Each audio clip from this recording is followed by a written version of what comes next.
नमस्कार। अष्टावक्र गीता की सीरीज में आज हम बात करेंगे अध्याय 3 के श्लोक 13 के बारे में। श्लोक कुछ इस तरह से है।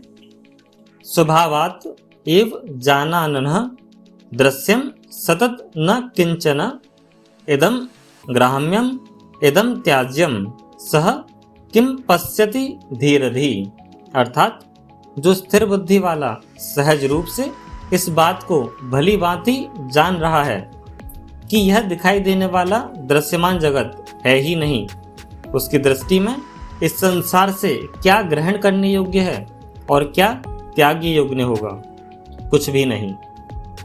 इस श्लोक को आप आत्मज्ञान की एक अंतिम अवस्था के तौर पर देख सकते हैं। इसको समझने से पहले यदि स्वयं से ही प्रश्न करें, क्या आपने कभी सोचा है कि हम किसी चीज को या तो अपनाते हैं और किसी चीज को त्यागते हैं? तो किसी चीज को अपनाने का क्या कारण है और किसी चीज को त्यागने का क्या कारण है? शायद हम किसी चीज को सत्य मानते हैं, किसी चीज को मूल्यवान समझते हैं, इसीलिए उसको अपनाते हैं। किसी चीज को हम सत्य नहीं मानते हैं, उसे मूल्यवान नहीं समझते हैं, इसीलिए उसको त्याग भी देते हैं। परंतु गुरु अष्टावक्र इस श्लोक में कहते हैं कि जो स्वभाव से ही जान गया कि यह समस्त दृश्य, ये समस्त जगत एक माया है और कुछ भी नहीं है, तो उसके लिए ग्रहण योग्य क्या होगा या उसके लिए त्यागने योग्य क्या होगा? कुछ भी नहीं। तो उसके लिए ग्रहण करने का या त्यागने का प्रश्न ही नहीं उठता। उसके लिए ना तो कोई वस्तु इतनी मूल्यवान है कि उसे अपनाया जाए और ना ही कोई व्यक्ति या वस्तु इतना तुच्छ है कि उसे त्याग दिया जाए। क्यों? क्योंकि वह जानता है कि ये सब कुछ केवल प्रतीति ही है, आत्मा के अतिरिक्त कुछ भी वास्तविक नहीं है। तो फिर वो क्या देखता है? वह केवल आत्मा को ही देखता है, बाकी सब तो उसे अस्तित्वहीन ही लगता है। कुछ प्रमुख शब्दों के अर्थ समझें। स्वभावादेव जानानः, स्वभाव से ही जानने वाला। दृश्य मेत्रन किंचना, यह दृश्य जगत वास्तव में कुछ भी नहीं है। इदम ग्राह्यम इदम त्याज्यम, यह ग्रहण करने योग्य है और यह त्यागने योग्य है, ऐसी धारणा। और धीरधि, स्थिर बुद्धि वाला महापुरुष।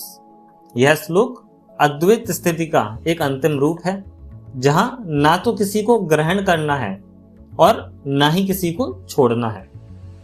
उदाहरण के तौर पर देखिए, एक दर्पण, एक शीशा, जो भी कुछ दिखाता है वह दर्पण के लिए ना तो ग्रहण करने योग्य है और ना ही त्यागने योग्य है। दर्पण सिर्फ दर्शाता है, खुद तो कुछ भी नहीं अपनाता। ज्ञानी आत्मा भी ऐसा ही दर्पण बन जाता है।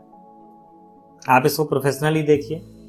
आप जब भी बाजार में, मार्केट में फ्लक्चुएशंस देखते हैं, उतार चढ़ाव देखते हैं, तो यदि यह समझें कि फ्लक्चुएशंस बस टेम्पररी रिफ्लेक्शंस ही हैं, तो आप किसी भी असेट को एब्सोल्यूट वैल्यूएबल नहीं मानेंगे या फिर किसी भी असेट को वर्थलेस नहीं मानेंगे।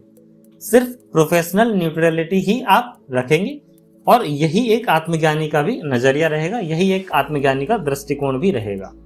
आर्टिफिशियल इंटेलिजेंस का दौर, एआई मॉडल जो भी इनकमिंग डेटा को प्रोसेस करता है, वह किसी डेटा को ना तो पसंद करता और ना ही उसको रिजेक्ट करता है। सभी निष्पक्ष प्रोसेस होते हैं। यही ज्ञानी का भी जगत के प्रति भाव रहता है। वो हर किसी को सिर्फ देखता है।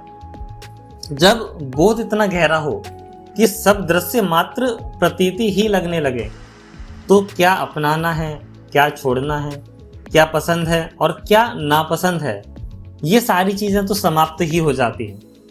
ज्ञानी केवल देखता है, लेकिन किसी भी चीज से विचलित नहीं होता। आज के लिए इतना ही। आगे श्लोकों को और भी गहराइयों से समझेंगे और स्वयं को और भी अच्छे से जानने का प्रयास करेंगे। नमस्कार।